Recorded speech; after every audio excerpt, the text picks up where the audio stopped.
Last Saturday, Oregon defeated USC by a score of 36 to 27. We have our thoughts on the game, but I will let Jake start with this one.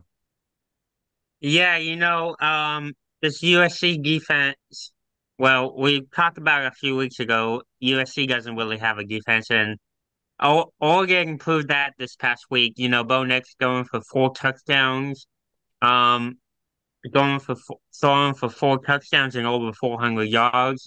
Bucky Irving exposing that defense. I think he had 19 rushes, 118 yards. Yeah, the USC defense is just not good, which is part of the reason why they lost against Oregon, Washington.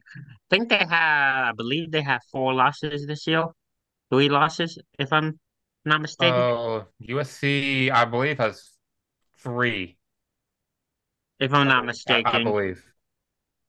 Yeah, and then I believe they play Oregon State next. Who, or, who, Washington? I believe USC plays Oregon State next.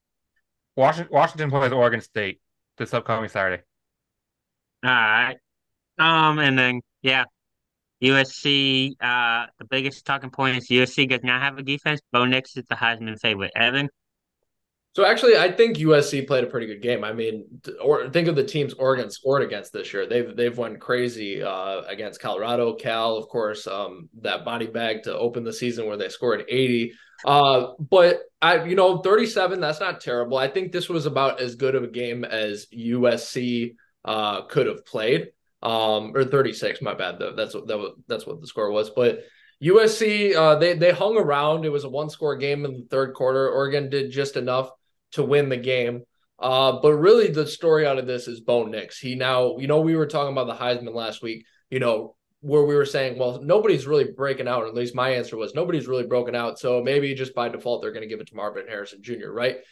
Well, I think someone's broken out. I think it's Bo Nix. I think Bo Nix, he was at 25 touchdowns to 2 picks. Now he's at 29 touchdowns to 2 picks. That is a very nice looking stat line. Also, don't forget 5 touchdowns on the ground. Plus 5 touchdowns on the ground. I'm not sure how many times he's fumbled to give an accurate ratio. But again, 29 to 2 picks, plus 5 rushing touchdowns. That's looking pretty Heisman like. So that's what I got to. Oregon's just, they're heating up at the right time. We'll see if they can ride the momentum, maybe do a Pac 12 championship. I also saw Yeah. something the other day that Bo Nix is negative 110 to win the Heisman. The closest person to him is Michael Penix. I believe he's at plus 330. So that's a pretty large stat, Jordan. So we know that Oregon beat USC 36-27. I like that Evan touched on that might have been the best game that USC could have played defensively. We've seen the games where they struggle defensively. We know how powerful Oregon's offense is. I don't think USC played that bad actually. I just think that Oregon's just that talented. Um, so what this means for Oregon is, does this mean that they're going to play in the Pac-12 championship game? Likely, they still have to survive, I believe, Oregon State this weekend, and then next weekend against the Civil War in-state Oregon State, who, by the way, is looking really good. They have Washington this weekend. We'll see how that goes. But I'm looking forward to this Ducks Beavers game in 2 weeks.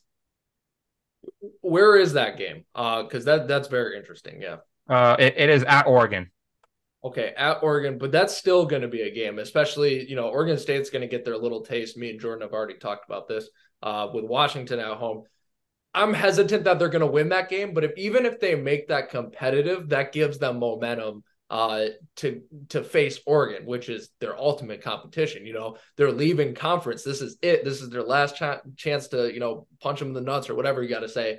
Especially with all the expectations with Oregon. I agree with Jordan. That's going to be a very interesting game. Yeah, I can't wait for that game in 2 weeks. Be an interesting game with DJ Ungole, the Oregon State quarterback, and then Bo Nix. So that'd be fun.